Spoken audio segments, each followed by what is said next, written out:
How's it going, and welcome to No Fun Alloved's guide series on Icewind Dale, Rime of the Frostmaiden. In today's video, I'm going to be going ahead and discussing my overall and final thoughts about this entire book. Of course, there's going to be a ton of spoilers, so players, do not watch this. But DMs that want added insight on my thoughts as I've ran through this module and done a huge guide series on it, go ahead and stick around because we have a lot to cover. So as previously mentioned, this module is strange. It is broken up into 3 separate entities. There's one part where you're doing a whole bunch of little side quests, which are fun and of course are going all over the place, but they are separated from pretty much the majority of the module. Then we have a Duergar subplot where you have to go up against the Duergar and stop a dragon from destroying the 10 towns and deal with some political intrigue. And then finally, the back half of the adventure where you're dealing with Auril and having to find a way to go ahead and stop her. This module is strange in that fact. It is broken up and there's very few things tying the overall adventure together. And honestly, one of the biggest complaints I see coming out of this module is the lack of motivation for one of the biggest villains of all, Auril herself.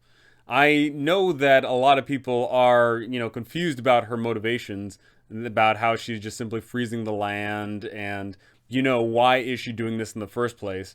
And honestly, you can dive into that as much as you want, but you can honestly leave it completely vague. I know a lot of people don't like the idea of having a villain having no motivations that earthly people wouldn't be able to comprehend. But, you can just simply say, oh, the gods work in mysterious ways. And it can work like that. But more often than not, people want a desire, people want a goal, people want a reason, people want a drive, and you need to cement that into your players' backstories. Specifically, if they are from Icewind Dale, if they've grown up here for some time, been here for years, and they've just been sitting around doing nothing for the past few years, then you are going to have to sit there and say, why is it that all of a sudden, after 2 years of Auril causing all of this terrible cold and whatnot, why is it just now that you begin to start going? Why is that? You're going to have to work a lot on that. You're going to have to discover the personal motivations for why people are finally standing up to Auril. And this book doesn't give those. They're obviously easy to find with just a little bit of elbow grease. For me in particular, I had a very easy out. I just went ahead and said that Auril stole the Ring of Winter from the party's friend. And the Ring of Winter is a very powerful object, and it made Auril even more powerful. So my players had a goal. They wanted to help out their friend and, of course, stop Auril from over-freezing the world. And for me, that was Auril's goal. It wasn't the fact that she was going to freeze over just Icewind Dale. She was going to plan on freezing the entire world, just like that. It's just that she started off with Icewind Dale, and she was slowly going to have the temperature drop more and more in the regions further down south. And that was a very clear-cut goal of, hey, we need to save the world. Let's go ahead and dive into the blustering cold of Icewind Dale. So for chapters 1, we go all around the 10 towns and get involved with a whole bunch of fun little side quests. And of course, as we've been over, not all of them are fun. In fact, the majority of them are backbreaking, player character killing, and just outright mean. Then we flash over to chapter 2, which once again has some very mean encounters. But chapter 2 is a little bit more balanced, thankfully. And once again, it gets us exploring around the place. Even though it is listed that chapter 1 and chapter 2 are entirely separate entities, I honestly think you should just go ahead and lump them together. Because it doesn't make sense that your players should just be stuck to the towns and stuck to these little walkways that interlock the towns. They should be exploring around just a little bit more and getting out there. You are obviously going to have to adjust all of this. You're going to have to adjust all of the level scaling in regards of what encounter they're going up against. But I think it's well worth the effort. I think that your players should be going to town, discovering some locations nearby, and doing the quest for that town, and then doing a quest that's located, whatever is adjacent to that town. A perfect example being, if they go to Caer Konig, they do that Caer Konig side quest, and then they also do the Lost Spire of Netheril. And another reason why you should lump those 2 chapters together is because, quite frankly, I don't believe you should touch chapter 3 until you are level 5. The amount of combat you could be getting into in chapters 3 and 4 is astounding, and quite frankly, the jump from level 4 to 5 is tremendous. The difference between a level 4 party going up against a whole bunch of Duergar in the fortress versus a level 5 party is night and day. and giving your players at least a way better chance is far better, especially if they go after the dragon. If you go ahead and run this purely as written and have them go ahead and chase after the dragon, that dragon is going to smoke people, especially level 4 players. And it's just not fair. It's just not fun. So it is no secret, as written, I do believe that Chapter 4 is a bit of nonsense. The fact that, as written, it's just not likely that your players are going to be able to stop the dragon. Even if they do catch up to the dragon, it states that the dragon flies away and the players aren't going to be able to catch up to it. It's going to jack up more of the towns, it's going to kill more of the people, and that's going to suck. It's basically going to be that your players are not going to be able to save everyone. And sometimes you want to run a game where everyone is the big damn hero. Sometimes you want to run a game where if your players act hard and with the best of intentions, that they can get stuff done. And as written, that is not the case. As written, it is far more likely that, yes, they could theoretically go, to one of the towns, fight the dragon, and then maybe go to Bryn Shander and then have an epic fight there.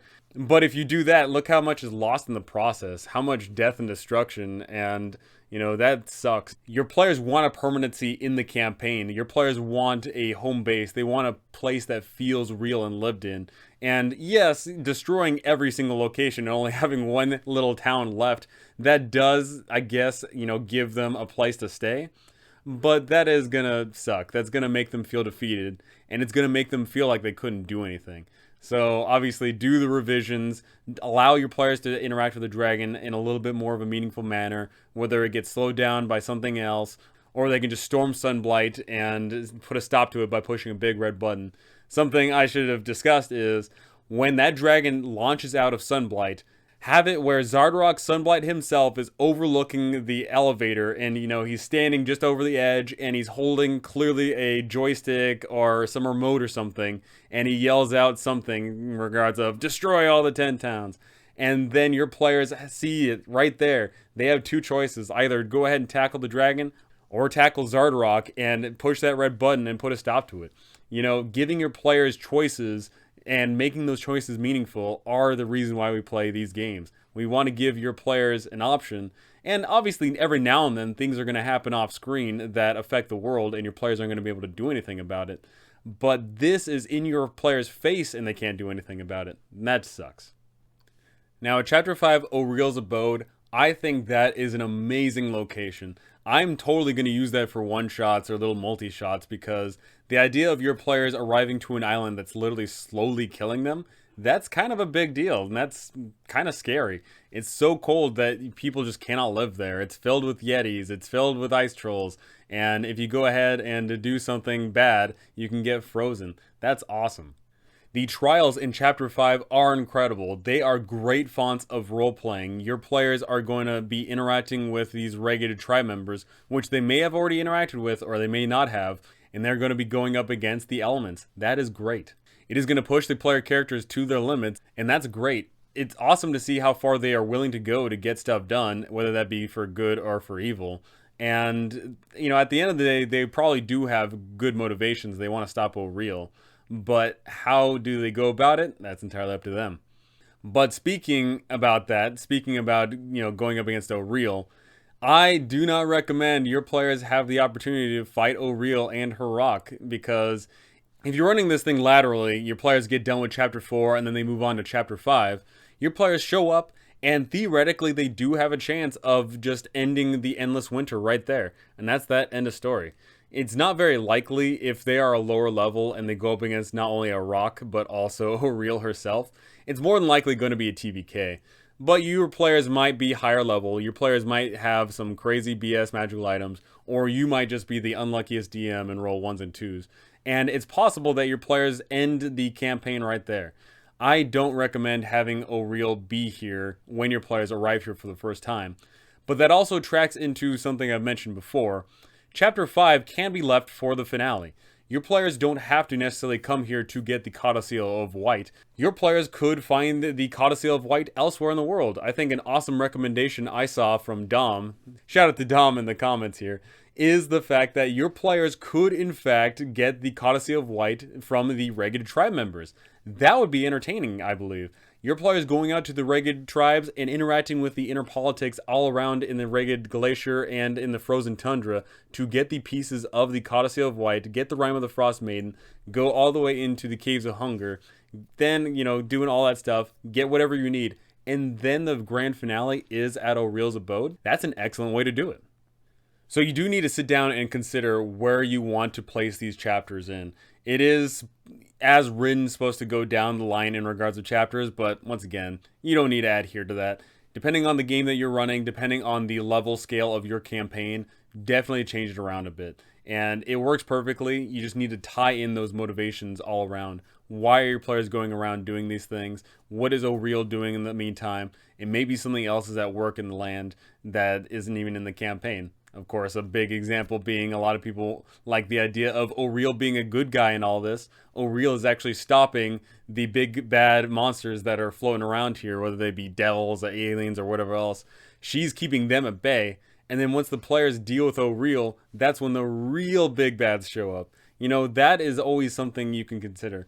Subverting the players' expectations of the game and specifically of a big bad villain is awesome. You can always work that in. It's just, once again, more work. But there's a great community out there between the Reddit, the Discord, and I don't even know what else out there.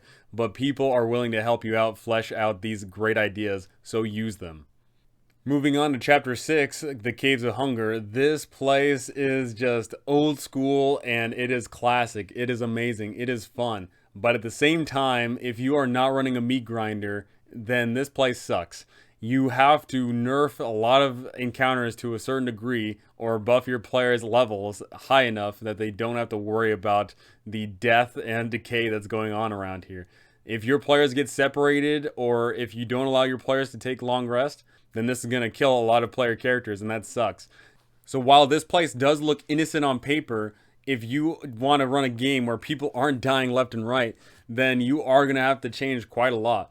I personally didn't have to change quite a lot because my players were, sticking together and they weren't doing nearly as much BS in regards of separating or whatever, except at one point they did separate, and the one person that separated saw the thing in the ice and went insane, and that was awesome. And I guess it's here where I'll talk about the insanity of this game, specifically the madness. There is a running theme here where your players can get indefinite madness from a lot of locations, and that is crippling. There's a lot of indefinite madnesses or long-term madnesses which will affect the characters and make them not fun to play as. That entirely depends on what fun is to those people, of course, but there is a lot of people who sit there and say, man, if my character can't drink, I built a drunken master monk. What's the point of playing this character anymore if I can't drink? That's just one of many examples. But, of course, you have to have the right group to fill in this whole thing. And madness is definitely something that doesn't fit into every table. It works well with my players, but I know for a fact it doesn't work with all players. So that's just more homework and more consideration you're going to have to do, and more open talk you're going to have with your players, saying, hey, there is a certain themes about this adventure. Are you okay with it? Are you okay with people dying all the time? Are you okay with, not being able to do anything, etc., etc.?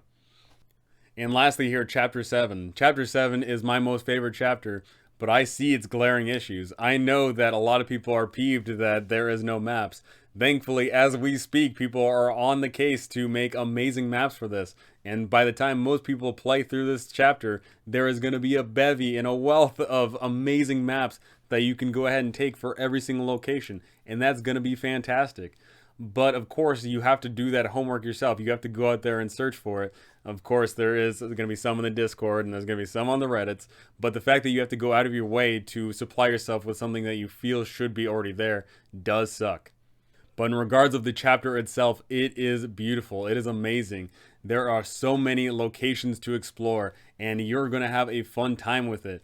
Except time is an issue. Maybe you're not going to have a fun time with it because if you're running a game where time is a big deal, maybe your players don't like time, and that sucks. But if you aren't running a game where time matters, if you're specifically getting rid of the Arcane Blight, then, how do you press on the fact that your players need to push forward and do things? How do you enforce the fact that your players can just get into one little fight and then take a long rest? But it doesn't matter how many fights you get into one day, because you go ahead and take a nice little long rest, and lo and behold, you wake up next day like nothing ever happened. And that is baked into the game. Of course, a lot of people house rule some stuff, but that is once again something you got to consider. What is the time of your players going around exploring this place mean? If you are going to keep the Arcane Blight in, and your players don't know that it is in there, and you run it purely as written, there's a chance that you could just have some players die, and that sucks. Just dying because you failed a couple of rolls a few times, that's miserable. And of course, the other big blaring thing in here is the fact that there is a Demi-Lich. Demi-Liches are extremely deadly. They're extremely swingy. They can kill a whole party on the first turn like it's nothing. And once again, that's just literally a set of okayish rolls, and that's a dead party. Why would you have a Demi-Lich go up against a level 9 or 10 party? That is just not fair. It's just not fun. So I would go ahead and change up the entire encounter. You have to, because if you don't, that's not going to be great. You just have a whole bunch of people die, and your players are going to be left staring at you, and you're just going to say, well, it's in the book. Don't buy into that. Don't do that. Just give them a chance at least. And of course, the other glaring thing is the whole time travel. A lot of people don't like the idea of the fact that your players could simply get locked away in time thousands of years ago, and they can't go back. That sucks. Maybe your players had some grand schemes that they wanted to do in other campaigns. Maybe you are running a long-term campaign, and this is just one of the stops, and this is just going to be a huge hurdle that they're going to have to go over. That is a lot of work for you as a DM, because as we've been over, this book goes into a page of detail about here's some things that could happen after your players transport back in time. That's not enough information, sadly. It really isn't. But my goodness, is this grand finale, Chapter 7, a absolute awesome time if you're running a high-octane action adventure. Your players get access to a Scroll of the Comet, they get access to a Scroll of the Tarrasque, and they also get access to a pretty powerful item, a Staff of Power. So that can really help shift the tides. And if you're running Auril chasing them down into the lost city of Ythryn, then your players are going to be in for back-to-back fights. And that's not including the Arcane Brotherhood as well. It does state that the Arcane Brotherhood should be making an appearance here. And they could be going up against whatever denizens are in the lost city of Ythryn. They could be going up against the Demi-Lich. They could be going up against an Arcane Brotherhood member. They could be going up against Auril. If you factor in all these things in such a small amount of time, that is miserable. But at the same time, it could be awesome. It really depends on how you pace the campaign. It really depends on how lethal you are, if this is a meat grinder or not. And there is a lot to keep track of. Normally with these modules, you like to sit down and not have to worry about stuff. But with this one, you're going to have to be reading ahead, and you're going to have to be reading quite a lot. You're going to have to make sure that your players don't get themselves far into a mess, and you're going to have to direct them. It does suck to have to sit there and tell them, hey, you're on a timer. It does suck to say that, hey, you have so many options. What do you do? But sometimes you may have to tell them that they have certain choices they have to make. And unfortunately, that's just the way it is. And then finally with the epilogue, we get some pretty decent information about what's going on here. If your players beat Auril, then summer is coming. If your players don't beat Auril, then hell is coming. And of course, whatever result they get into here, whether they beat Auril, they don't beat Auril, they go back in time, whatever, we get some decent-ish information on it. And that is great, because if you are running a joint universe with all of the other campaigns that you're running for this group, then it feels impactful, whether they are able to save the world or not, or whether these awesome, amazing heroes all of a sudden just disappear into time and space. That is awesome. My overall and final thoughts on this module are, this is awesome. This is one of the biggest books they've released. It is an awesome setting. It's an awesome set piece. There's a lot of cool villains to interact with. There's a lot of awesome monsters to use. There is a lot of quests. There's a huge variety of quests, and I love it.